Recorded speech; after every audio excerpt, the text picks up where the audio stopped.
Lucknow university से graduation और BBD Lucknow से फाइनेंस एंड मार्केटिंग में एमबीए कर चुके मिस्टर इमरान खान जी बैंकिंग और फाइनेंस के क्षेत्र के एक्सपर्ट हैं।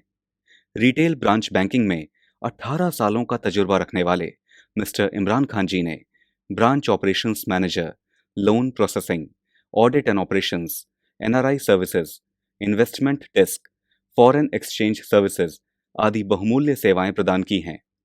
फाइनेंस के क्षेत्र में एक्सपर्टीज रखने वाले मिस्टर इमरान खान जी वर्तमान में बैंकिंग सेक्टर में महत्वपूर्ण भूमिका निभा रहे हैं। मिस्टर इमरान खान जी को समाधान ग्रुप और स्किल्ड एंटरप्रेन्योरशिप मिशन से जुड़ने के लिए धन्यवाद।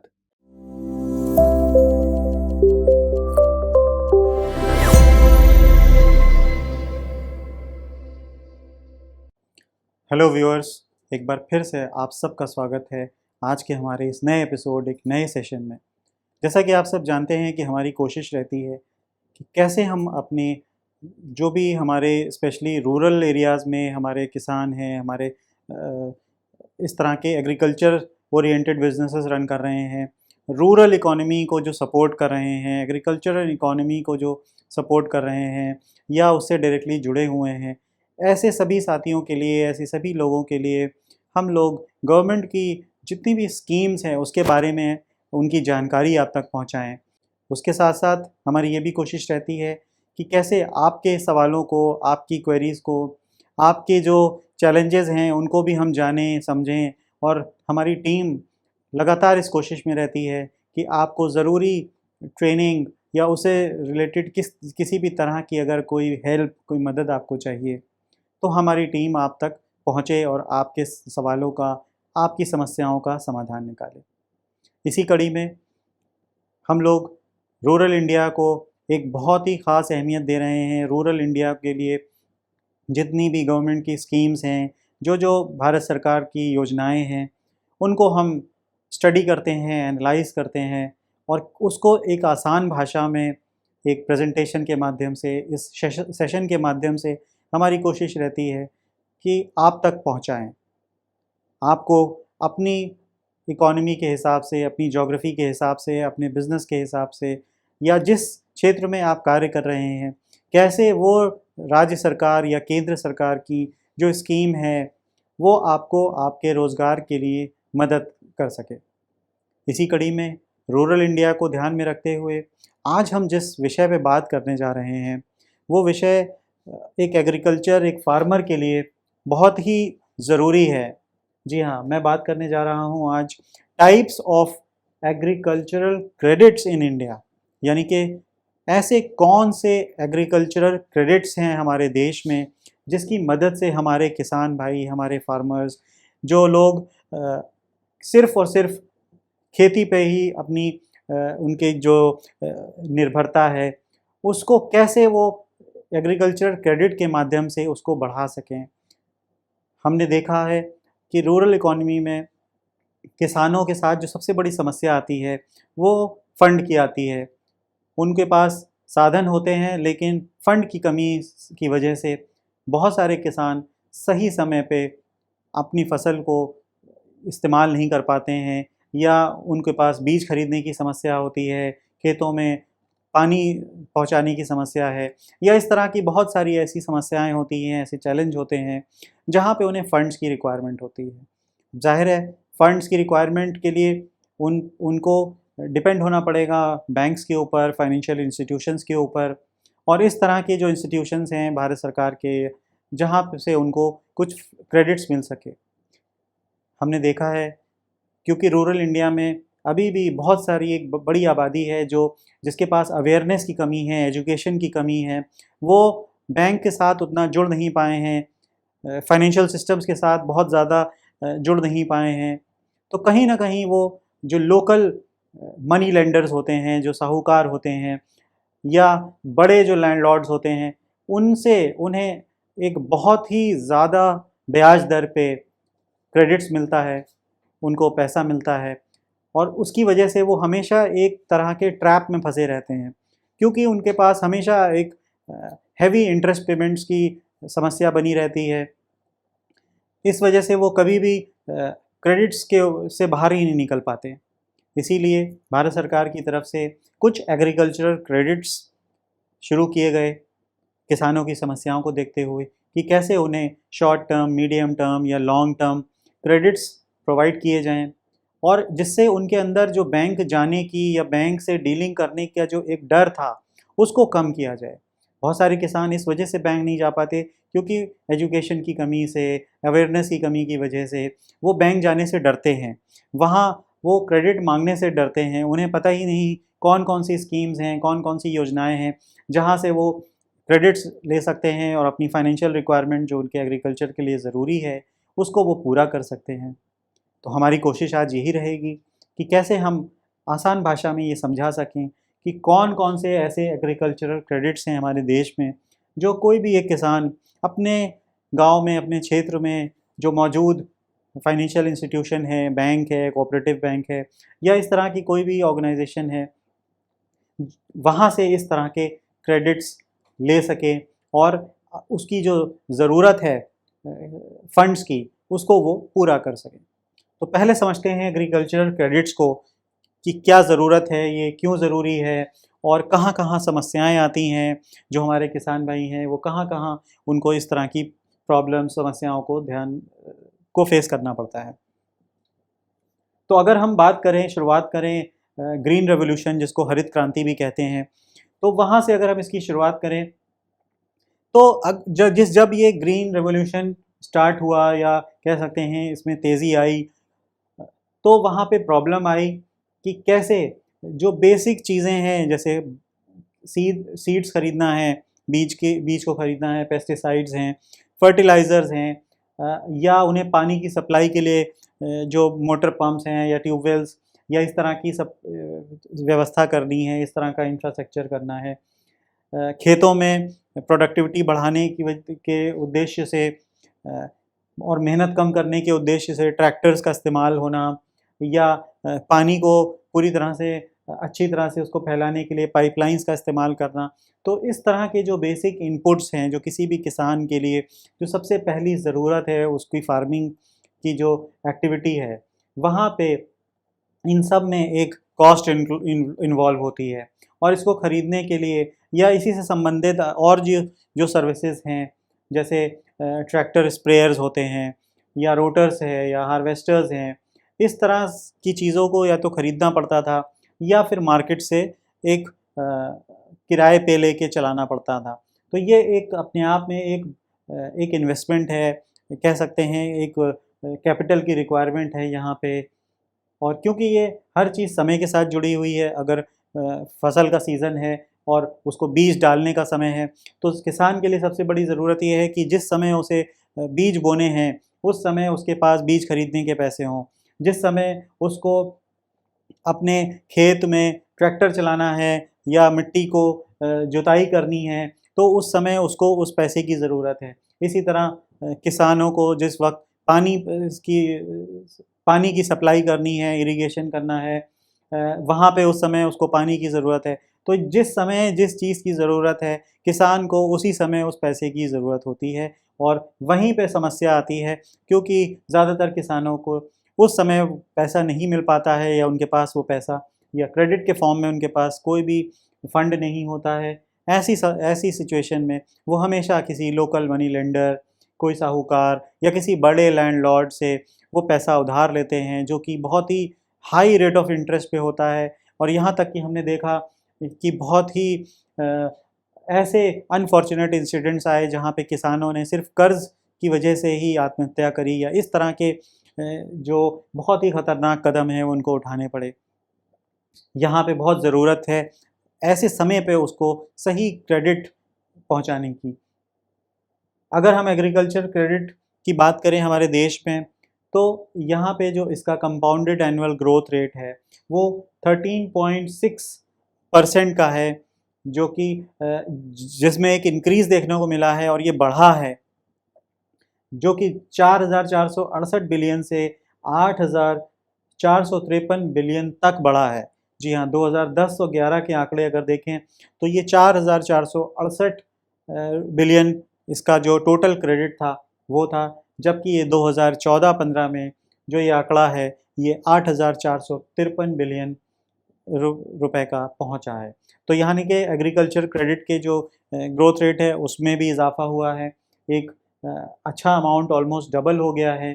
तो कहीं ना कहीं एग्रीकल्चर क्रेडिट की एक बहुत बड़ी रिक्वायरमेंट है और किसानों को सही समय पे इस तरह की रिक्वायरमेंट होती है। जब हम समय की बात करते हैं तो यहाँ पे ये भी देखना ज़रूरी है कि जो एग्रीकल्चर क्रेडिट अगर कोई किसान ले रहा है, कोई फार्मर है, उसको हो सकता है कि 1 महीने या 2 महीने या 3 महीने के लिए ही कुछ फंड्स की रिक्वायरमेंट हो सकता है उसको 6 महीने से साल भर की फ़ंड की रिक्वायरमेंट हो, और ऐसा भी हो सकता है कि उसको 1 साल से ज़्यादा के लिए किसी पर्टिकुलर फ़ंड की रिक्वायरमेंट हो। ये उसकी ज़रूरत पे, उसकी फार्मिंग पैटर्न पे, किस तरह की वो फार्मिंग कर रहा है, कितने बड़े एरिया में फार्मिंग कर रहा है, उन सब चीज़ों को ध्यान में रखते हुए इसको हम ब्रॉडली 3 तरह की कैटेगरी में डिफ़ाइन कर सकते हैं। और जो बेसिक इसका जो क्राइटेरिया होगा इसको डिफ़ाइन करने का, वो 2 चीज़ों पे निर्भर करेगा। पहली चीज़ हो सकती है समय, कि कितने पीरियड के लिए उसको, कितने समय के लिए उसको लोन या क्रेडिट चाहिए है, और उसी के साथ-साथ कि क्या पर्पज़ है, उसका पर्पस क्या है उस लोन का। कोई मशीन खरीदनी है, बीज खरीदने हैं, या फसलों में पानी पहुंचाना है, या किस तरह की उसकी रिक्वायरमेंट है। तो समय और पर्पस ऑफ क्रेडिट के आधार पे हम कह सकते हैं कि 3 तरह के मेजर क्लासिफिकेशन हो सकते हैं एक एग्रीकल्चरल क्रेडिट में। जो पहला क्लासिफिकेशन हो सकता है वो होता है, उसको हम कह सकते हैं शॉर्ट टर्म क्रेडिट। उसके बाद हम कह सकते हैं medium credit, medium term credit. और तीसरा कैटेगरी या तीसरा classification of credit, agricultural credit होगा लॉन्ग टर्म क्रेडिट। जी हाँ, जैसे आप नाम से समझ पा रहे होंगे, शॉर्ट टर्म क्रेडिट का मतलब होगा एक छोटे अवधि के लिए, एक छोटे समय के लिए, 2 महीने, 3 महीने, 6 महीने के लिए।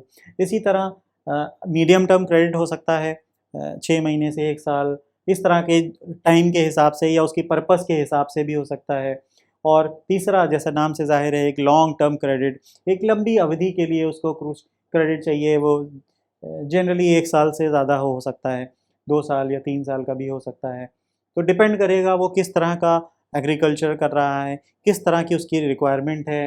हो सकता है वो डाइवर्सिफ़िकेशन की रिक्वायरमेंट हो, अभी वो एक ट्रेडिशनल क्रॉप में डील कर रहा है, अब उसने दूसरे तरह के एग्रीकल्चर में कदम रखने का फ़ैसला किया, जैसे कि हॉर्टिकल्चर हो सकता है, या एलाइड इंडस्ट्रीज़ हो सकती हैं, फॉर एग्ज़ाम्पल बी कीपिंग है, या गोट फार्मिंग है, या इस तरह के जो ऐसे ऐसे बिज़नेसेस हैं या ऐसे सोर्स ऑफ इनकम हैं जो एक रूरल इंफ्रास्ट्रक्चर में किए जा सकते हैं।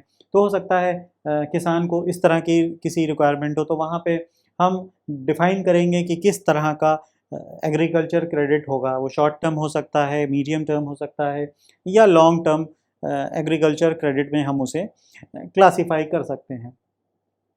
तो आइए पहले समझते हैं कि शॉर्ट टर्म क्रेडिट किसे कह सकते हैं, कौन से ऐसे एग्रीकल्चरल क्रेडिट्स हैं जिनको हम शॉर्ट टर्म क्रेडिट की डेफिनीशन में कर सकते हैं, या जिसको हम शॉर्ट टर्म क्रेडिट का एक क्लासिफिकेशन में हम उसे रख सकते हैं।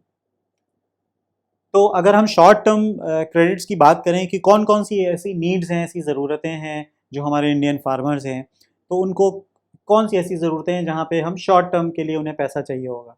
जैसे मैंने पहले ज़िक्र किया कि सीड्स परचेज़ करना है, किसान को अगर बीज बोना है तो एक पर्टिकुलर अवधि होती है, 10 दिन, 15 दिन, महीने भर के अंदर उसको वो बीज को बो देना है, क्योंकि वो मौसम के हिसाब से एग्रीकल्चर होता है। तो अब उस पर्टिकुलर टाइम के लिए 15 दिन, 20 दिन, 1 महीने के समय में ये एक कह सकते हैं उसको सीड्स की रिक्वायरमेंट होगी। इसी तरह फर्टिलाइज़र्स की रिक्वायरमेंट हो सकती है कि उसे फर्टिलाइज़र्स को इस्तेमाल करना है। उसको पर्टिकुलर टाइम पे फर्टिलाइज़र्स की रिक्वायरमेंट होगी। अगर वो उस समय उन फर्टिलाइज़र्स को यूज़ नहीं करेगा तो हो सकता है उसकी फ़सल ख़राब हो जाए। तो यहाँ पे बहुत ज़रूरी है कि उस समय जब फर्टिलाइज़र्स की रिक्वायरमेंट है तो वहाँ पे भी उसको एक क्रेडिट फैसिलिटी की रिक्वायरमेंट हो। इसी तरह जो बहुत सारे ऐसे किसान हैं जिनके पास थोड़ा बड़ा एरिया होगा, जहाँ पे वो अकेले नहीं कर पा रहे हैं पूरी फार्मिंग की जो रिक्वायरमेंट है, तो उन्हें हायर्ड लेबर्स की ज़रूरत होगी, हायर्ड वर्कर्स की ज़रूरत होगी, जिनको वो डेली वेजेस पे एक पेमेंट करेंगे। क्योंकि देखिए रूरल इकोनॉमी में तो कह सकते हैं कि वहाँ पे डेली डेली वेज सिस्टम एक ज़्यादा प्रेवलेंट होता है, क्योंकि रोज़ उनको कुछ कमाना है और अपने जो रोज़मर्रा की ज़रूरतें हैं उन्हें पूरा करना है। तो डेली वेज सिस्टम एक रूरल इकोनॉमी में ज़्यादा प्रचलित होता है एज़ कम्पेयर टू एक अर्बन इकोनॉमी में, जहाँ पे सैलरी सिस्टम है या मंथली पेमेंट्स के सिस्टम है। जबकि रूरल इकोनॉमी में डेली वेज पेमेंट्स ज़्यादा प्रचलित होता है, और जो हायर्ड वर्कर्स होते हैं, जो लेबर्स होते हैं, फील्ड लेबर्स होते हैं, उनको तो डेली वेजेस पे ही हायर किया जाता है। तो ऐसे डेली वेजेस के पेमेंट्स के लिए, सीड्स को परचेज़ करने के लिए, फर्टिलाइज़र्स को परचेज़ करने के लिए, इन सब के पेमेंट्स को करने के लिए कह सकते हैं कि एग्रीकल्चर में ये एक वर्किंग कैपिटल की तरह होता है कि रोज़ कुछ ना कुछ उन्हें फ़ंड की रिक्वायरमेंट होगी। तो इस तरह का जो क्रेडिट होगा, इस तरह के जो पर्पज़ होंगे, उनके लिए हम शॉर्ट टर्म क्रेडिट्स का इस्तेमाल करेंगे। अब ज़ाहिर है जब ये शॉर्ट टर्म क्रेडिट होंगे तो एक पर्टिकुलर साइकिल बनेगी। तो अगर हम एक किसी भी एग्रीकल्चर क्रॉप की बात करें, तो जब फसल बोने से पहले वो जब वो खेत को तैयार कर रहा होता है कोई किसान, तो वहाँ से लेके जब तक उसकी वो फसल बिक नहीं जाती, मार्केट में चली नहीं जाती और उसको पेमेंट नहीं आ जाता, तो ये पूरा एक साइकिल बनता है। और इस साइकिल में उसको फंड्स की रिक्वायरमेंट को वो समय-समय पे पूरा करता रहे। इस पूरी साइकिल को वो कंप्लीट कर सके, उस पूरी साइकिल के हिसाब से जो-जो लोन्स उसे मिलेंगे वो शॉर्ट टर्म क्रेडिट में आएँगे। जनरली ये जो साइकिल होगी पूरी अ, फ फसल उगाने से पहले से लेके मंडी से उसका पेमेंट वापस आ जाए, यहाँ तक लगभग 1 साल से 15 महीने तक का हो सकता है। तो शॉर्ट टर्म क्रेडिट्स यहाँ पे उसको ज़रूरत होगी।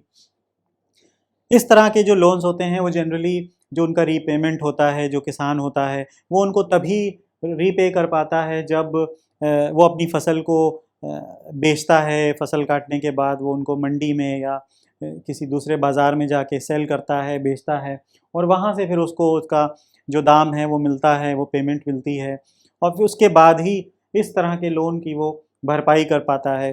तो जो शॉर्ट टर्म क्रेडिट्स होते हैं, शॉर्ट टर्म लोन होते हैं, उनको कोई भी किसान जब फसल बेचता है उसके बाद ही वो पूरा कर सकता है।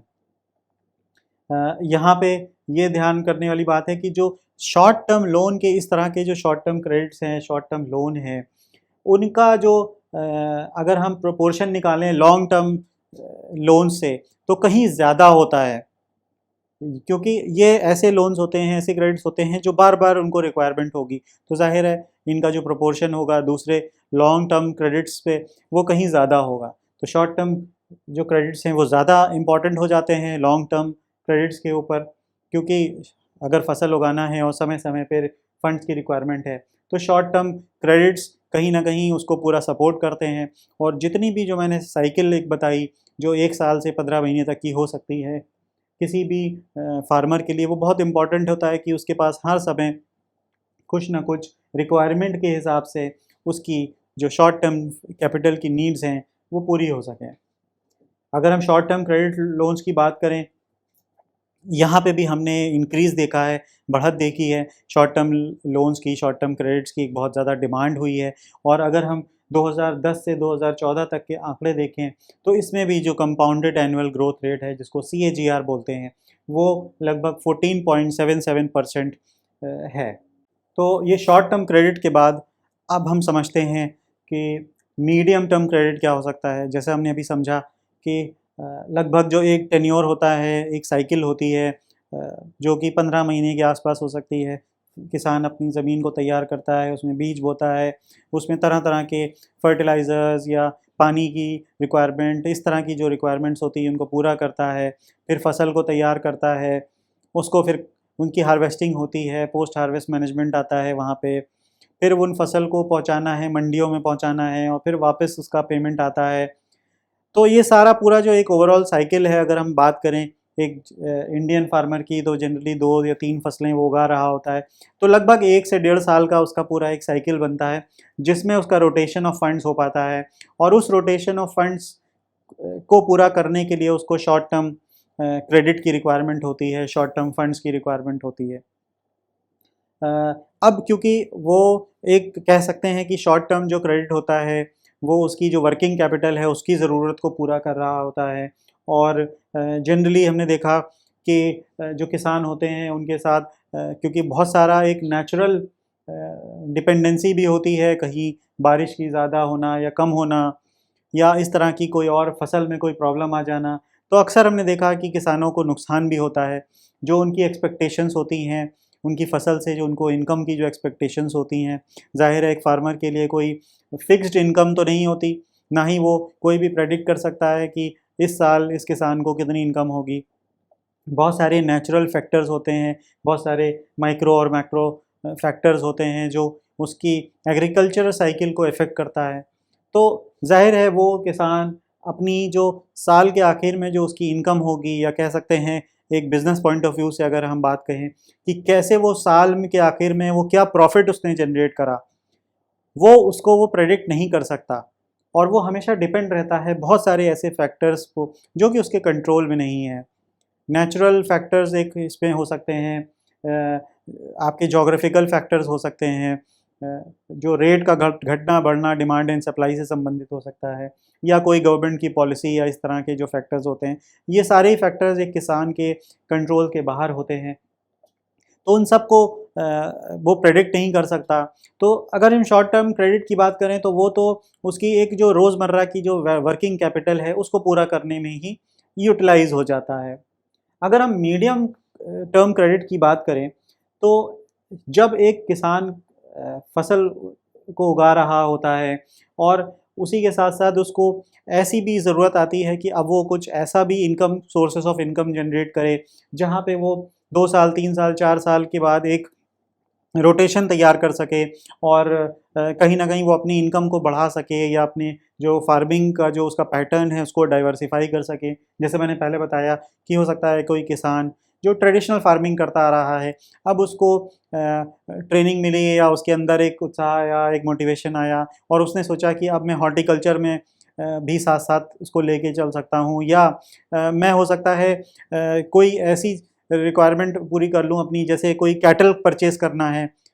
आम तौर पे किसान कोई भी किसान होता है रूरल परिवार में हम देखते हैं कि हर घर में कोई ना कोई गाय या बकरी या भैंस या इस तरह का एक जानवर होता है, जिससे उनको ना सिर्फ़ जो बेसिक प्रोडक्ट्स होते हैं अपने घर की ज़रूरत, बल्कि वो कुछ उससे एक्स्ट्रा इनकम भी जनरेट कर सकते हैं।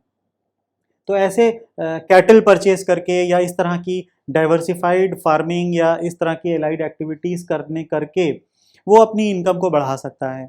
अब जैसा मैंने बताया कि शॉर्ट टर्म क्रेडिट्स उसकी जो वर्किंग कैपिटल होती है, जो उसकी ट्रेडिशनल जो फार्मिंग एक्टिविटी है, उसको सपोर्ट करती हैं, क्योंकि उसको अपनी इनकम को बढ़ाना है, अपनी प्रॉफ़िट्स को बढ़ाना है, तो वो एक अल्टरनेट भी ढूँढता है। जैसे कि उसने अपने घर में कोई कैटल रख लिया, या हो सकता है उसको एक परमानेंट सेटअप चाहिए, पंपिंग सिस्टम लगाना है, अपने यहाँ ट्यूबवेल वगैरह इस्तेमाल करना है, या इस तरह का कोई एग्रीकल्चर इक्विपमेंट उसे और चाहिए, या इस तरह का कोई सेटअप उसे चाहिए। तो इस तरह की ज़रूरत जो एक मीडियम टर्म में उसको रिक्वायरमेंट हो सकती है, जो कि 15 महीने से 5 साल का टर्म हो सकता है। इस तरह की जो रिक्वायरमेंट होगी, उसको हम मीडियम टर्म क्रेडिट के माध्यम से पूरा कर सकते हैं। मीडियम टर्म क्रेडिट उसको सपोर्ट करेगा कि जो ट्रेडिशनल वो काम करता रहा है, उसके अलावा उसको एक फिक्स्ड कुछ ऐसा सपोर्ट सिस्टम चाहिए, उसको पूरा करने के लिए उसको मीडियम टर्म क्रेडिट की रिक्वायरमेंट आएगी। अगर हम मीडियम टर्म क्रेडिट को जो शॉर्ट टर्म क्रेडिट्स से कंपेयर करें, तो यहाँ पे जो वैल्यू ऑफ फंड होगी, वो जनरली शॉर्ट टर्म क्रेडिट से ज़्यादा होगी। इसको आसान भाषा में मैं समझाऊँ कि अगर किसी को बीज खरीदना है, तो हो सकता है उसको 20,000 रुपए की रिक्वायरमेंट हो, और वो 20,000 रुपए की या 30,000 या 50,000 रुपए की रिक्वायरमेंट में वो अपनी एक शॉर्ट टर्म ज़रूरत को पूरा कर सकता है। लेकिन अगर वो कोई मीडियम टर्म क्रेडिट ले रहा है, हो सकता है कैटल परचेज़ करना है या ट्यूबवेल लगाना है या कोई और एग्रीकल्चर इक्विपमेंट है या इस तरह का कुछ इंफ्रास्ट्रक्चर उसे लगाना है, तो वहाँ पे उसको 1 लाख 2 लाख या इस तरह के अमाउंट की रिक्वायरमेंट हो सकती है। तो शॉर्ट टर्म क्रेडिट्स की जो वैल्यू होगी, जो कॉर्पस होगा, वो हमेशा मीडियम टर्म से कम ही होगा। इसीलिए मीडियम टर्म को क्योंकि ज़्यादा टेन्योर मिलेगा, अब ज़ाहिर है किसान के पास बहुत ज़्यादा इनकम जनरेशन के सोर्सेज़ नहीं होते हैं, तो वो मीडियम टर्म जब कोई बड़ा लोन लेगा जो कि 1 लाख 2 लाख इस रेंज में होगा, तो उसको एक ज़्यादा अवधि चाहिए, एक लंबा टेन्योर चाहिए, इसलिए उसको एक मीडियम टर्म टेन्योर चाहिए, इसीलिए उसको मीडियम टर्म क्रेडिट कहा गया। तो किसानों की ज़रूरत जो कि 15 महीने से 5 साल हो सकती है, ये इसके बीच में भी हो सकता है, ये तो रिक्वायरमेंट के हिसाब से है, तो वो मीडियम टर्म क्रेडिट में हम उसको क्लासीफाई कर सकते हैं।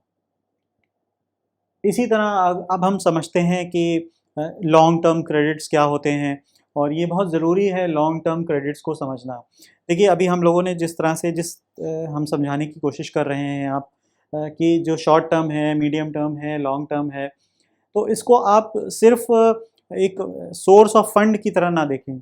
इसको कोई भी किसान इसको इस तरह से समझे कि कैसे उसको किस समय, किस पर्पस के लिए पैसों की ज़रूरत होती है, लोन की ज़रूरत होती है। उस पर्पस को पूरा करने के लिए क्या उसे शॉर्ट टर्म क्रेडिट या लोन की रिक्वायरमेंट होगी, मीडियम टर्म लोन की रिक्वायरमेंट होगी, या लॉन्ग टर्म लोन की रिक्वायरमेंट होगी। अगर कोई किसान इस चीज़ को समझ के उसकी रिक्वायरमेंट को पूरा नहीं कर रहा है, तो हमेशा वो एक इस तरह के ट्रैप में फंसा रहेगा। वो या तो मनी लेंडर के पास हायर रेट ऑफ इंटरेस्ट पे फंड्स अवेलेबल होंगे उसके पास, या किसी बड़े लैंडलॉर्ड, बड़े जो इस तरह के लैंडलॉर्ड्स होते हैं उनके दबाव में हमेशा रहेंगे, या उनसे ही ले पाएंगे, और जो जिस पे लिए वो बहुत ही हाई रेट ऑफ इंटरेस्ट का पेमेंट कर रहे होंगे। तो यहाँ पे ज़रूरी है समझना कि उसको रिक्वायरमेंट किस तरह के क्रेडिट की है, और उसी तरह का क्रेडिट भी वो अवेल करें।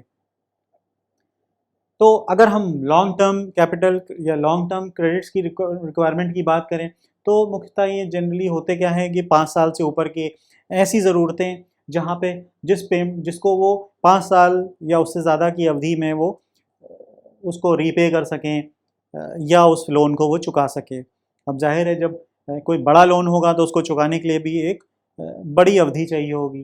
तो बड़ा लोन की रिक्वायरमेंट क्यों होगी? हो सकता है किसान को कोई एडिशनल लैंड खरीदनी हो, वो कोई ज़मीन और ख़रीदना चाहता है, वो बिज़नेस कर रहा है, वो ट्रेडिशनल फार्मिंग कर रहा है। अब उसको लगता है कि वो ट्रेडिशनल फार्मिंग के साथ-साथ वो एक एक्स्ट्रा लैंड परचेज़ करके या तो उसी ट्रेडिशनल फार्मिंग को एक्सपैंड करे, एक ऑप्शन ये हो सकता है। या फिर वो एक एक्स्ट्रा लैंड अपनी ट्रेडिशनल फार्मिंग को डिस्टर्ब किए बिना, अपनी जो पुरानी लैंड है उसको डिस्टर्ब किए बगैर एक नई लैंड परचेज़ करके वहाँ पे हॉर्टिकल्चर में डाइवर्सिफ़ाई कर सकता है।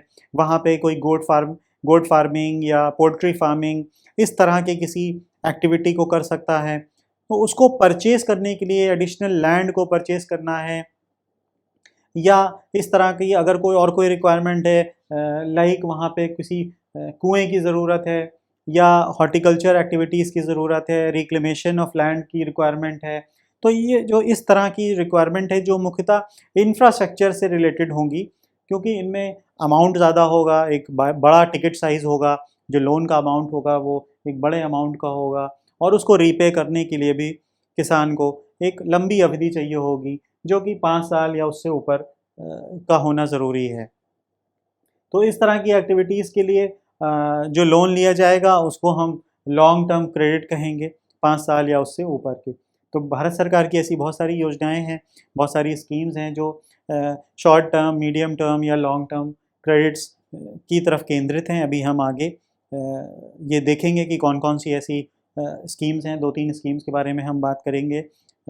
हमने कुछ अलग से सेशंस करे हुए हैं इस तरह के, जहाँ पे हम पर्टिकुलर किसी एक स्कीम के बारे में भी हमने डिटेल पूरा सेशन किया हुआ है। आप उन वीडियोज़ को भी देख सकते हैं, और अगर कोई पर्टिकुलर रिक्वायरमेंट है आपकी, तो आप हमारी टीम से संपर्क कर सकते हैं, और आपको वो उस विषय से संबंधित जो हमारे इस तरह के सेशंस होंगे, या आपको अगर कोई और क्वेरीज़ हैं तो वो भी आपकी पूरी करी जा सकती हैं।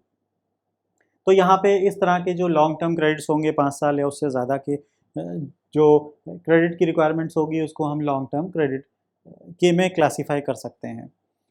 यहाँ पे हमने एक चीज़ और देखी है, जो आंकड़े हैं वो बताते हैं कि जो लॉन्ग टर्म क्रेडिट है इसमें भी एक सिग्निफिकेंट इंक्रीज़ देखा गया है। अगर हम लॉन्ग टर्म क्रेडिट की बात करें, जो कि 1277 बिलियन का था 2010-11 के, अगर हम आंकड़े देखें, ये लॉन्ग टर्म क्रेडिट का जो एक सीएजीआर था जो कि 10.45% था, वो 2010 और 11 जो फाइनेंशियल ईयर था उसमें 1277 बिलियन जो थी उसकी वैल्यू। ये बढ़ के अगर हम 2014-15 के आंकड़ों को देखें तो यहाँ पे जो CAGR था वो बढ़ गया और इसकी टोटल वैल्यू जो लॉन्ग टर्म क्रेडिट की थी वो 2099 बिलियन 2099 बिलियन रुपीज़ का इसमें इंक्रीज़ हुआ और एक बड़ा कॉर्पस जो है वो तैयार हुआ। तो ये अभी हमने समझा कि कैसे हम समय और रिक्वायरमेंट के आधार पे कैसे हम short term credit, medium term credit और लॉन्ग टर्म क्रेडिट में क्लासिफिकेशन कर सकते हैं अपने लोन्स का। किसी भी किसान के लिए ये समझना बहुत ज़रूरी है क्योंकि वो अपनी रिक्वायरमेंट के हिसाब से ही उसे फंड्स की ज़रूरत होगी और उसका इस्तेमाल भी उसको उसी रिक्वायरमेंट के हिसाब से ही करना है। इस्तेमाल से मेरा मतलब है कि उसको उस समय जो अवधि है उसके अंदर उसको रीपेमेंट भी कर लेना है।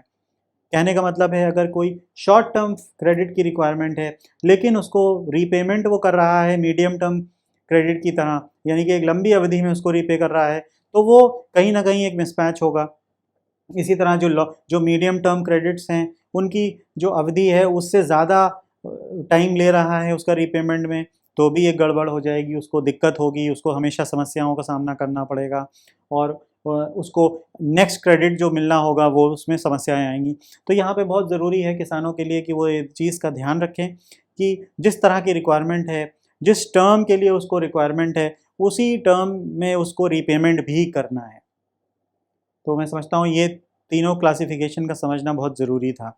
अब हम समझते हैं, कोशिश करते हैं समझने की कि कौन कौन से सोर्सेस हैं, कहाँ कहाँ से ये क्रेडिट्स हमें मिल सकते हैं। किसान है वो अपने गांव में, अपने क्षेत्र में जो बैंक है वहाँ नहीं जा रहा है, उसको पता ही नहीं है कि कौन सी ऐसी क्रेडिट्स हैं, कौन कौन सी ऐसी स्कीम्स हैं जो अवेलेबल हैं, और वो हमेशा अपने साहूकार या इस तरह के जो लोकल मनी लेंडर्स हैं हमेशा फंड्स के लिए वो उन्हीं के पास चला जाता है और कभी भी एक्सप्लोर नहीं करता कि ऐसी कौन कौन सी ऐसी संस्थाएं हैं, कहाँ कहाँ से उसको एग्रीकल्चर के लिए जो क्रेडिट होता है वो मिल सकता है। तो अगर हम इंडिया में जो हमारा एग्रीकल्चर क्रेडिट का जो सिस्टम है उसमें जो मेजर इंस्टीट्यूशनल क्रेडिट्स एजेंसीज़ हैं, अगर हम इंडिया में बात करें तो वो सबसे पहले आते हैं हमारे उसमें कमर्शियल बैंक्स। जी हाँ, कमर्शियल बैंक्स ये कोई नए बैंक नहीं हैं, ये वही बैंक हैं जो आप अपने आसपास देख रहे हैं। अगर हम कुछ प्राइवेट सेक्टर या नेशनलाइज्ड बैंकों की बात करें तो इसमें भारत में जैसे स्टेट बैंक ऑफ इंडिया है, पंजाब नेशनल बैंक है, या इस तरह के बैंक ऑफ बड़ौदा है, ये सब कमर्शियल बैंक्स की श्रेणी में आते हैं।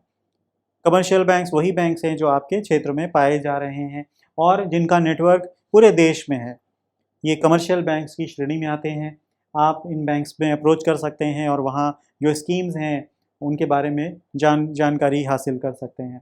इनकी वेबसाइट्स भी अवेलेबल होती हैं, आप किसी भी कमर्शियल बैंक की वेबसाइट पे जा सकते हैं, वहाँ किस तरह के एग्रीकल्चरल क्रेडिट्स हैं, लॉन्ग टर्म, शॉर्ट टर्म या मीडियम टर्म, वो आप देख सकते हैं। तो कमर्शियल बैंक्स सबसे पहला सोर्स ऑफ एग्रीकल्चर क्रेडिट अगर हम बात करें तो वो एक बहुत बड़ा नेटवर्क भी है। कमर्शियल बैंक इसलिए भी सबसे पहले नंबर पे इसलिए भी आते हैं क्योंकि इनका एक बहुत बड़ा नेटवर्क भी होता है। दूसरे नंबर पे अगर हम बात करें तो वो होते हैं रीजनल रूरल बैंक्स। जी हाँ, क्योंकि किसान जो होता है वो एक ग्रामीण क्षेत्र में ही रह रहा होता है और वहीं पे कार्य कर रहा होता है, तो बहुत ज़रूरत होती है कि उस क्षेत्र में जो रूरल इंडस्ट्री को फोकस कर रहा है, जो रूरल इकोनॉमी को फोकस करते हुए रीजनल रूरल बैंक्स जिनको RRBs कहते हैं, उनका भी होना वहाँ पे बहुत बड़ी एक अच्छी नेटवर्क होता है हमारे जितना भी रूरल एरियाज़ हैं। तो रीजनल रूरल बैंक्स एक दूसरी कैटेगरी हो गई एग्रीकल्चरल क्रेडिट्स के लिए। एक ये भी इनका भी एक बहुत अच्छा एक कह सकते हैं कि बड़ा नेटवर्क होता है।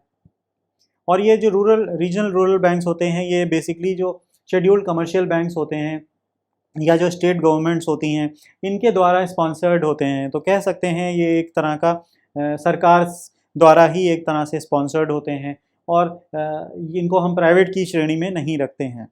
तो RRBs यानी कि कमर्शियल बैंक्स और रीजनल रूरल बैंक्स RRBs, ये दो एक मेन इंस्टीट्यूशन हो सकते हैं, मेन क्रेडिट एजेंसीज हम कह सकते हैं, जो हमारे रूरल एरिया में भी जिनका एक अच्छा नेटवर्क है और हर गांव में, हर क्षेत्र में, हर तहसील में आपको या तो कमर्शियल बैंक्स या रूरल बैंक्स का कोई ना कोई शाखा आपको मिलेगी।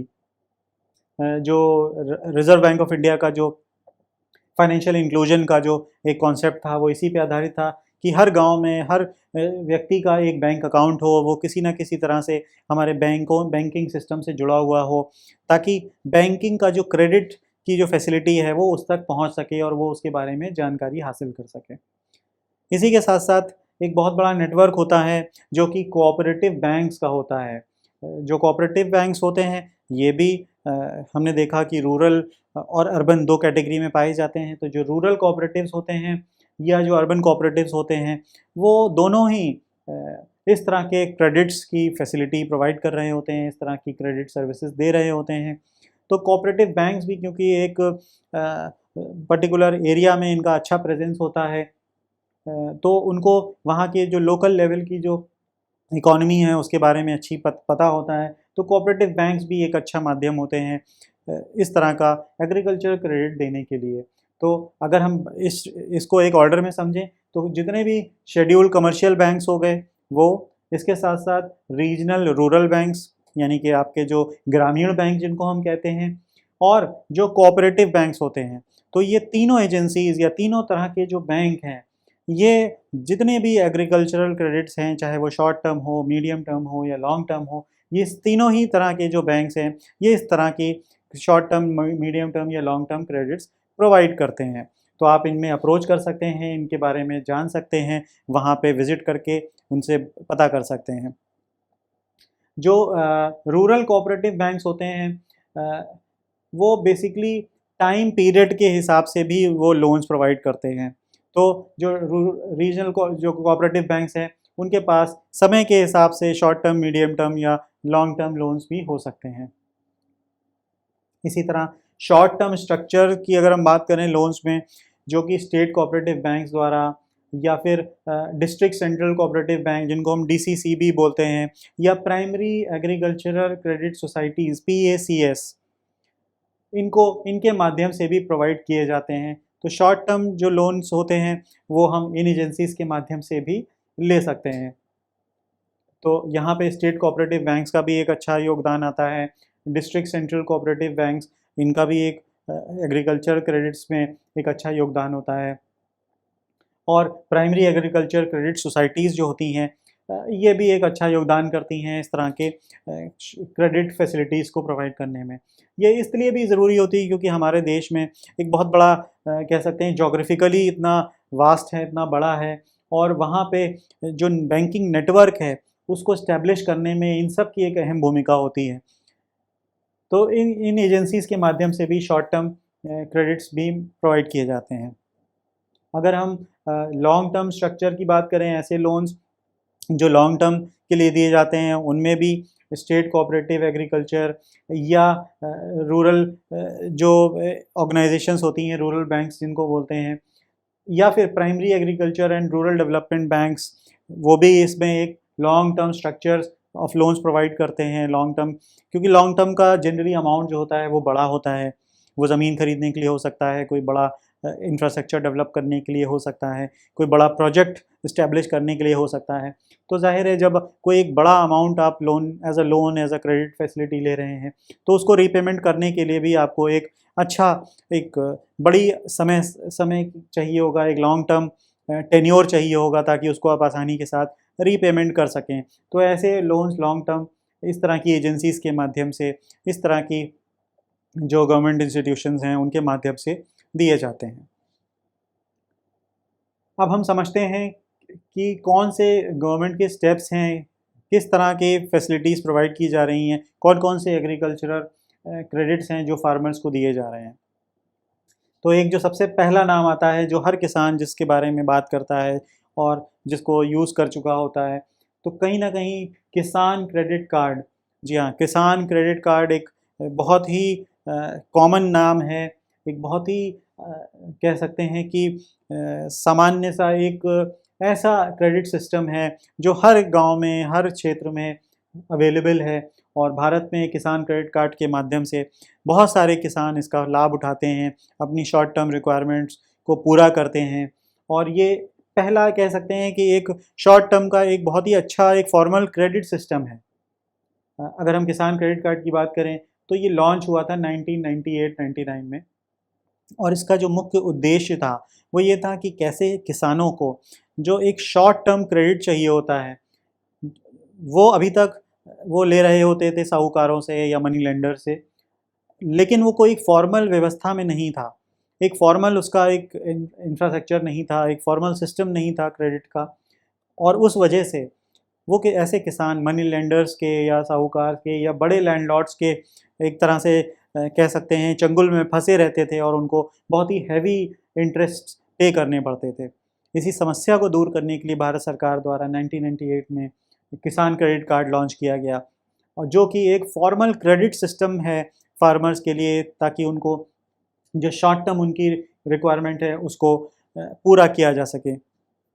यहाँ पे यहाँ पे जो मुख्य उद्देश्य होता है वो शॉर्ट टर्म क्रेडिट्स को प्रोवाइड करना होता है, ताकि जो उनकी बेसिक एग्रीकल्चर रिक्वायरमेंट्स हैं उनको वो पूरा कर सकें समय समय पे। और यहाँ पे जो एक अट्रैक्टिव इंटरेस्ट रेट भी होता है, क्योंकि वो उससे पहले साहूकार या मनी लेंडर से शॉर्ट टर्म क्रेडिट्स ले रहे होते हैं, तो वो बहुत ही हाई रेट ऑफ इंटरेस्ट दे रहे थे किसानों को। किसान क्रेडिट कार्ड के माध्यम से बहुत ही नॉमिनल इंटरेस्ट रेट लगता है। और ख़ास बात यह है कि जो रिज़र्व बैंक ऑफ इंडिया है वो अपने जितने भी स्टेट कोऑपरेटिव बैंक्स हैं, शेड्यूल्ड कमर्शियल बैंक्स हैं, उन और नाबार्ड के माध्यम से वो इनको स्कीम को मॉनिटर करता है, वो ऑब्जर्व करता है कि कैसे जो कोऑपरेटिव बैंक्स हैं या जो आरआरबीज हैं वो सब इन किसान क्रेडिट कार्ड को कैसे जो है वो शॉर्ट टर्म क्रेडिट्स प्रोवाइड कर रहे हैं किसानों को। तो इसलिए हम कह सकते हैं कि जो किसान क्रेडिट कार्ड का ये जो पूरा कोऑपरेटिव सिस्टम है, जो जो कोऑपरेटिव सेक्टर है, वो पूरा आरबीआई के अंडर आता है। और 2018-19 के बजट में यहाँ पे इसको बढ़ा दिया गया, ना कि फार्मिंग से संबंधित बल्कि एनिमल हस्बेंड्री और फिशरीज़ में भी इसका जो है इसको बढ़ा दिया गया, और इसमें प्रोविज़न दिया गया कि अगर कोई एनिमल हस्बेंड्री या फिशरीज़ से संबंधित व्यवसाय कर रहा है तो वो भी किसान क्रेडिट कार्ड के माध्यम से अपनी जो शॉर्ट टर्म क्रेडिट की रिक्वायरमेंट है वो पूरा कर सकता है। जैसा मैंने पहले बताया कि शॉर्ट टर्म क्रेडिट्स या लॉन्ग टर्म आप अपने कमर्शियल बैंक्स में भी ले सकते हैं, कोऑपरेटिव बैंक के माध्यम से ले सकते हैं। तो उसी तरह जो किसान क्रेडिट कार्ड्स हैं ये भी आप अपने क्षेत्र में मौजूद जो भी कमर्शियल बैंक्स हैं, कोऑपरेटिव बैंक्स हैं या आरआरबीज़ हैं, वहाँ पे आप इस तरह का किसान क्रेडिट कार्ड की व्यवस्था पूरी कर सकते हैं, ले सकते हैं, और उनसे इस तरह की शॉर्ट टर्म कैपिटल की रिक्वायरमेंट को अपना पूरा कर सकते हैं। इसी तरह अगली अगर हम फैसिलिटी की बात करें जो कि है agriculture market infrastructure fund, AMIF। जी हाँ, ये नाबार्ड द्वारा एक स्कीम है, इसके बारे में समझते हैं। पहले समझते हैं एग्रीकल्चर मार्केट इन क्या होता है। तो एग्रीकल्चर मार्केट्स बेसिकली क्या होता है कि कैसे एक किसान है वो बीज खरीदने से लेके फसल को बेचने तक का जो पूरा उसका एक मार्केट है वो कैसे उसको डेवलप करे और कैसे उसमें अपग्रेड करे। तो ऐसी जो रूरल एग्रीकल्चर मार्केट्स हैं उनको अपग्रेड करने के लिए और ऐसे व्यवस्थाओं को डेवलप करने के लिए एक फ़ंड का निर्माण किया गया, एक फ़ंड एलोकेट किया गया, जो कि 2018 के बजट में इसकी घोषणा की गई।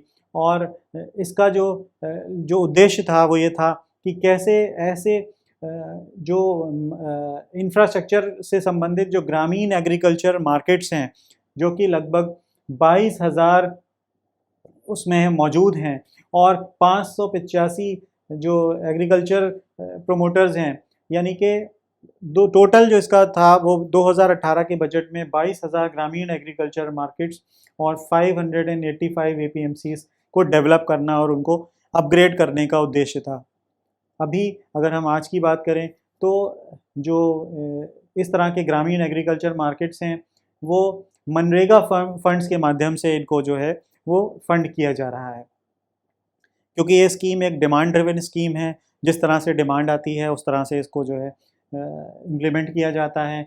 यहाँ पे नाबार्ड द्वारा इसमें जो है वो फंड एलोकेट किया जाता है, और नाबार्ड ही इसमें जो है वो इस स्कीम को जो है पूरी तरह से एक गवर्नमेंट सब्सिडी के माध्यम से लोन्स जो है वो प्रोवाइड किया जाता है, ताकि इस तरह के जो इंफ्रास्ट्रक्चर मार्केट्स हैं वो डेवलप किए जा सके। तो लगभग 10,000 गाँव में इस तरह के जो डेवलपमेंट करना है एग्रीकल्चर मार्केट्स का, ग्रामीण एग्रीकल्चर मार्केट्स का, उनको सेटअप करने के लिए, उनके डेवलपमेंट के लिए, उनके अपग्रेडेशन के लिए एग्रीकल्चर मार्केट इंफ्रास्ट्रक्चर फंड को लागू किया गया।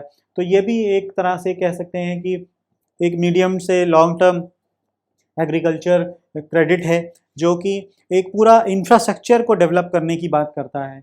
और भारत सरकार द्वारा इसको एक इंफ्रास्ट्रक्चर डेवलपमेंट के लिए हम कह सकते हैं एक फ़ंड एलोकेट किया गया, जो कि पूरी एक इकॉनमी को सपोर्ट कर सकता है। अगर किसान के पास एक अच्छा मार्केट है, एक अच्छा इंफ्रास्ट्रक्चर है, तो वो बिल्कुल उस इंफ्रास्ट्रक्चर के माध्यम से वो अपनी फसल को वो बेच सकता है और अच्छा भाव ले सकता है। तो agriculture market infrastructure fund NABARD द्वारा एक तरह से स्पॉन्सर्ड होता है, जो कि ग्रामीण एग्रीकल्चर मार्केट्स को प्रमोट करने के लिए, उनको अपग्रेड करने के उद्देश्य के साथ कार्य कर रहा होता है। जब हम क्रेडिट की बात करते हैं तो वहाँ पे रेट ऑफ इंटरेस्ट एक बहुत बड़ा फैक्टर होता है किसान की आय को कम करने में। अगर हम बात करें कि कहीं ना कहीं उसके ऊपर एक कॉस्टिंग आती है, तो इंटरेस्ट रेट एक बहुत बड़ा कॉस्ट है, क्योंकि ट्रेडिशनली हमारे देश में किसानों की अवेयरनेस की कमी से या एजुकेशन की कमी की वजह से वो हमेशा एक हाई रेट ऑफ इंटरेस्ट पे मार्केट से पैसा उठा रहे होते हैं। तो वहाँ पे उनको इंटरेस्ट रेट का बहुत ज़्यादा एक नुकसान हो रहा होता है। यहाँ पे भारत सरकार द्वारा इंटरेस्ट सबवेंशन स्कीम के माध्यम से, जो कि नाबार्ड और आरबीआई के माध्यम से जो है वो लॉन्च की गई, उसको इम्प्लीमेंट किया गया। यहाँ पे उनको बेनिफिट मिलता है कि जो भी वो लॉन्ग टर्म या मीडियम टर्म या शॉर्ट टर्म क्रेडिट्स ले रहे हैं, वहाँ पे इंटरेस्ट सबवेंशन स्कीम के माध्यम से उनको जो भी क्रेडिट मिल रहा है वो एक सब्सिडाइज्ड इंटरेस्ट रेट पे मिले। Subsidised interest rates, for example अगर किसी को कोई 9% पे अगर वो लोन चल रहा है और अगर उसको इंटरेस्ट सबवेंशन स्कीम का फ़ायदा मिला, तो हो सकता है 3-3.5% उसको इंटरेस्ट सबवेंशन स्कीम के माध्यम से उसका जो 9% में से 3.5% कम करके उसको एक रेट ऑफ इंटरेस्ट का फ़ायदा मिलेगा और उसको एक सब्सिडी मिलेगी एक तरह से इंटरेस्ट रेट के माध्यम से। तो कहीं ना कहीं उसकी ओवरऑल कॉस्ट कम हो जाएगी और उसकी प्रॉफिटेबिलिटी जो है वो बढ़ जाएगी। इंटरेस्ट सबवेंशन स्कीम जो है उसका पहली बार हमारे 2006-07 में इफ़ेक्ट में आया खरीफ क्रॉप में, और जो इम्प्लीमेंट किया गया इसको वो 2018-19 और 19-20 में इसको इम्प्लीमेंट करा गया है। तो इंटरेस्ट सबवेंशन स्कीम जो है ये एक बहुत ही अच्छा टूल है। इंटरेस्ट सबवेंशन स्कीम के माध्यम से, क्योंकि इंटरेस्ट रेट में काफ़ी सब्सिडी आ जाती है, तो जो ओवरऑल कॉस्ट ऑफ फंड होती है, जो क्रेडिट के ऊपर जो उसको एक कॉस्टिंग आ रही होती है अपने जो क्रेडिट के ऊपर, उसमें उसको फ़ायदा मिलता है और किसान की आय में कुछ ये राहत देता है, उसकी प्रॉफिटेबिलिटी को बढ़ा देता है। तो इंटरेस्ट सबवेंशन स्कीम भी एक अच्छा माध्यम है जिससे किसान को एक सपोर्ट सिस्टम मिलता है। तो इंटरेस्ट सबवेंशन स्कीम के बाद अब हम समझते हैं एक बहुत ही अच्छा एक कॉर्पस फंड है, एक वेंचर कैपिटल फंड है, जो कि ख़ास तौर पे जो रूरल एग्रीकल्चर स्टार्टअप्स हैं उनके लिए नाबार्ड द्वारा जो है वो फंड किया गया। इसको कहते हैं rural agriculture startup venture capital fund. अब इस स्कीम को जो लॉन्च किया गया वो नैब वेंचर्स करके एक संस्था है, जो कि नाबार्ड की ही सब्सिडियरी है, उसके द्वारा इसको प्रपोज़ किया गया। और इसमें जो टोटल कॉर्पस रखा गया है वो 500 करोड़ रुपए का रखा गया है। 500 करोड़ रुपए का एक टोटल कॉर्पस है इसका। यहाँ पे ये एक फ़ंड क्रिएट किया गया है, वेंचर कैपिटल फ़ंड, जहाँ पे एग्रीकल्चर से रिलेटेड जितने भी स्टार्टअप हैं जो रूरल क्षेत्रों में काम कर रहे हैं और एग्रीकल्चर से रिलेटेड हैं, उनको फंड करा जाएगा। उनके प्रोजेक्ट्स को देख के, उनकी प्रॉफिटेबिलिटी, उनकी वायबिलिटी को देखते हुए नाबार्ड द्वारा और जो नैब वेंचर्स जो सब्सिडरी है नाबार्ड की, इसके द्वारा उन प्रोजेक्ट्स को, ऐसे स्टार्टअप्स को सपोर्ट किया जाएगा, जिससे वो या वहाँ की जो रूरल इकॉनमी है उसको वो बेहतर कर सकें, उसमें योगदान दे सकें। और हमारे देश में क्योंकि स्टार्टअप्स का एक बहुत अच्छा एक कह सकते हैं कि अभी एक दौर चल रहा है जहाँ पे नए नए स्टार्टअप्स आ रहे हैं, ख़ास तौर पे ऐसे स्टार्टअप्स की बहुत ज़रूरत है हमारे रूरल इकॉनमी को सपोर्ट करने के लिए। तो ऐसे ही स्टार्टअप्स को मोटिवेट करने के लिए, उनको सपोर्ट करने के लिए, उनकी जो वर्किंग कैपिटल की रिक्वायरमेंट है, उनकी जो इंफ्रास्ट्रक्चर की रिक्वायरमेंट्स है, उनको पूरा करने के लिए ये वेंचर कैपिटल फंड लॉन्च किया गया है और एक कॉर्पस रखा गया है। तो इस कॉर्पस के माध्यम से इस तरह के स्टार्टअप्स को भी सपोर्ट मिलेगा और ये भी एक अच्छा तरीका है, एक अच्छा कह सकते हैं प्लेटफॉर्म है जहाँ पे शॉर्ट टर्म, मीडियम टर्म या लॉन्ग टर्म क्रेडिट्स ले सकते हैं हमारे जो भी एग्रीकल्चर स्टार्टअप्स हैं या इस तरह के यूनिट्स हैं।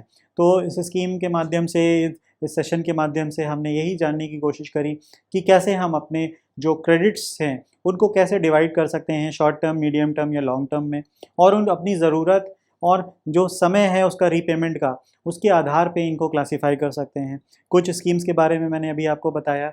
इसके अलावा भी आप अपने क्षेत्र में जो कमर्शियल बैंक्स हैं, जो आरआरबीज़ हैं, रीजनल रूरल बैंक्स, ग्रामीण बैंक्स जिनको बोलते हैं, या कोऑपरेटिव बैंक्स हैं, वहाँ पे आप जाएँ, वहाँ पे आप क्रेडिट ऑफिसर से बात करें, समझें कि कैसे आपके लिए जो भारत सरकार द्वारा जो अलग अलग क्रेडिट सिस्टम्स हैं वो आपको कैसे सपोर्ट कर सकते हैं, क्या उसमें इंटरेस्ट रेट्स का बेनिफिट आपको मिल सकता है और कैसे आप उनको रीपेमेंट कर सकते हैं। एक अच्छा रीपेमेंट स्ट्रक्चर आप तैयार करेंगे तो आने वाले समय में आपको बैंक दोबारा अच्छा लोन देगा, दोबारा आपको और बढ़ा के भी लोन दे सकता है।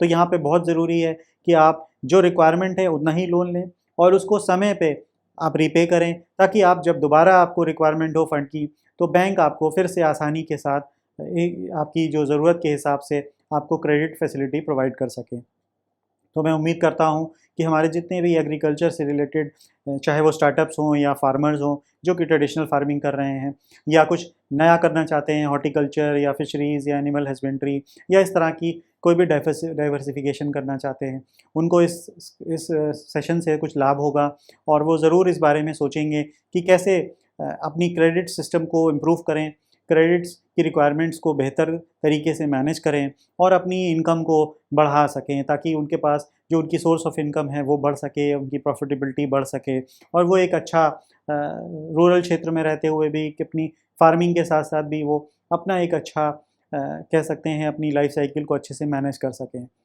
मैं कोशिश करूँगा कि इसी तरह की और भी सेशंस आपके साथ शेयर करें और भी स्कीम्स आपके साथ शेयर करें। आपकी अगर कोई क्वेरीज़ हों तो आप 1 to 1 हमसे ज़ूम सेशन में पूछ सकते हैं, हम लोग डिस्कस कर सकते हैं। इसके अलावा हमारी टीम भी आपके सपोर्ट करने के लिए हमेशा मौजूद है। आप अपनी क्वेरीज़ हमेशा शेयर कर सकते हैं।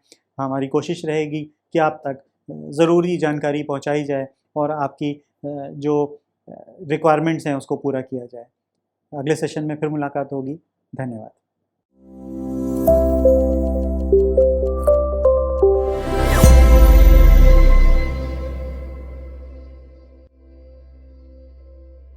बिजनेस पाठशाला के बिजनेस आइडिया सेगमेंट में हम लेकर आते हैं आपके लिए कुछ ऐसे बिजनेस आइडियाज जिन्हें शुरू करके आप भी आसानी से एक अच्छे बिजनेस का सेटअप कर सकते हैं। चलिए आपको बताते हैं हमारे आज के पहले बिजनेस आइडिया के बारे में, जो है प्लास्टिक रिसाइकलिंग बिजनेस। जैसा कि आप जानते ही हैं, आज के वक्त में प्लास्टिक का इस्तेमाल कितना ज्यादा बढ़ गया है, जो कि वातावरण को काफी नुकसान भी पहुंचाता है। रोजाना प्लास्टिक का उपयोग किसी न किसी रूप में होता ही है। रिसाइकलिंग की मदद से कभी न खत्म होने वाले प्लास्टिक को एक बार इस्तेमाल होने के बाद दूसरे प्रोडक्ट में चेंज कर दिया जाता है। पीईटी बॉटल्स, शैम्पू की खाली बॉटल्स और पॉली बैग्स जैसे और भी प्लास्टिक प्रोडक्ट्स को रिसाइकिल करके उनसे दूसरे प्लास्टिक प्रोडक्ट्स को तैयार किया जाता है, जिसकी मदद से प्लास्टिक का इस्तेमाल थोड़ा कम हो जाता है और इससे वातावरण की सफाई में काफी असर पड़ता है। प्लास्टिक के बढ़ते उपयोग में विराम लगाने के लिए उसको रिसाइकिल करना बहुत जरूरी है। ऐसे में अगर आप भी इस बिजनेस को शुरू करना चाहते हैं तो आप भी 1000 से 1500 स्क्वायर फीट एरिया में 35 से 40 किलोवाट इलेक्ट्रिसिटी कनेक्शन, 10 से 12 मैन पावर और 50 लाख तक की इन्वेस्टमेंट के साथ इस बिजनेस को शुरू करके 25% से 30% तक का मुनाफा कमा सकते हैं। बढ़ते हैं हमारे आज के दूसरे बिजनेस आइडिया की ओर, जहां हम बात करेंगे ई वेस्ट रिसाइकलिंग बिजनेस के बारे में। आपको बता दें कि रिसाइकलिंग प्रोसेस में smartphones, laptop, tablets, computers, televisions, remote और प्रिंटर्स जैसे प्रोडक्ट्स को रिसाइकिल करके नए इक्विपमेंट का रूप दे दिया जाता है, जिससे उसका उपयोग दोबारा से हो पाए। जिस प्रोडक्ट को रिसाइकिल नहीं किया जा सकता है, उन्हें अंत में डिस्पोज कर दिया जाता है, जिससे ई वेस्ट को कम करने में भी मदद मिलती है। आज के समय में हर किसी के पास कोई ना कोई इलेक्ट्रॉनिक डिवाइस है। ऐसे में ये बिजनेस आपके लिए एक प्रॉफिटेबल बिजनेस साबित हो सकता है। अगर आप भी इस बिजनेस को स्मॉल स्केल पर शुरू करना चाहते हैं तो बता दें कि आपको 5000 square feet area, 20 kilowatt electricity connection, 8 से 10 मैन पावर और 50 से 60 लाख तक की इन्वेस्टमेंट की जरूरत पड़ेगी। साथ ही आप 10% से 15% तक का मुनाफा भी कमा सकते हैं। बढ़ते हैं हमारे आज के अगले बिजनेस आइडिया की ओर, जहां हम बात करेंगे फैब्रिक वेस्ट रिसाइकलिंग बिजनेस के बारे में। क्या आप जानते हैं कि पुराने कपड़ों को भी रिसाइकिल किया जाता है जिससे उनका उपयोग बार बार किया जा सके। ओल्ड फैशन, टॉर्न, उपयोग में ना आने वाले कपड़े, बेडशीट्स और आउट ऑफ फैशन रहने वाले कपड़ों को रिसाइकिल किया जा सकता है। इस प्रोसेस के जरिए लैंडफिल्स में मदद मिलती है। ऐसे में ये बिजनेस किसी भी एंटरप्रेन्योर के लिए एक प्रॉफिटेबल बिजनेस के रूप में सामने आया है। अगर आप भी इस बिजनेस को शुरू करना चाहते हैं तो आपको 4000 square feet area, 80 kilowatt electricity connection, 9 से 10 मैन पावर और 25 लाख प्लस जीएसटी की जरूरत पड़ेगी। और इस बिजनेस को शुरू करके आप 15% से 20% तक का मुनाफा आराम से कमा सकते हैं। बढ़ते हैं हमारे आज के आखिरी बिजनेस आइडिया की ओर, जहां हम आपको बताएंगे बायोडिग्रेडेबल बैग्स के बारे में। आज के माहौल में बायोडिग्रेडेबल बैग बाकी बैग्स की तुलना में एक बहुत ही अच्छा ऑप्शन है, क्योंकि ये इको फ्रेंडली होता है। इसे आसानी से रिसाइकिल किया जा सकता है। ये वजन में हल्का और ट्रांसपेरेंट होता है और इसे कैरी करना भी काफी आसान होता है। इसे स्टार्च की मदद से तैयार किया जाता है, जिसमें PLA और PCL का भी मिश्रण इस्तेमाल किया जाता है। इन बैग्स का उपयोग ग्रोसरी, फूड प्रोडक्ट्स और गार्बेज को कैरी करने के लिए किया जाता है। बढ़ती जागरूकता को देखते हुए ये बिजनेस आपके लिए एक सही ऑप्शन साबित हो सकता है। ऐसे में अगर आप भी इस बिजनेस को शुरू करना चाहते हैं तो आप 1000 से 1200 स्क्वायर फीट एरिया में 10 किलोवाट इलेक्ट्रिसिटी कनेक्शन और 5 से 6 मैन पावर के साथ इस बिजनेस को शुरू कर सकते हैं। साथ ही आपको हाफ सेटअप के लिए 10 लाख प्लस जीएसटी और फुल सेटअप के लिए 22 लाख प्लस जीएसटी की भी जरूरत पड़ेगी। इस बिजनेस को शुरू करके आप 15% से 20% तक का प्रॉफिट मार्जिन कमा सकते हैं। तो ये थे हमारे आज के बिजनेस आइडियाज। हमें उम्मीद है कि आज का ये बिजनेस आइडिया सेगमेंट आपको पसंद आया होगा। अब हम आपसे जुड़ेंगे जूम सेशन पर, जहां आप एक्सपर्ट से अपने सवाल डायरेक्टली पूछ सकते हैं। जूम सेशन का लिंक आपको YouTube चैट बॉक्स में मिल जाएगा। धन्यवाद।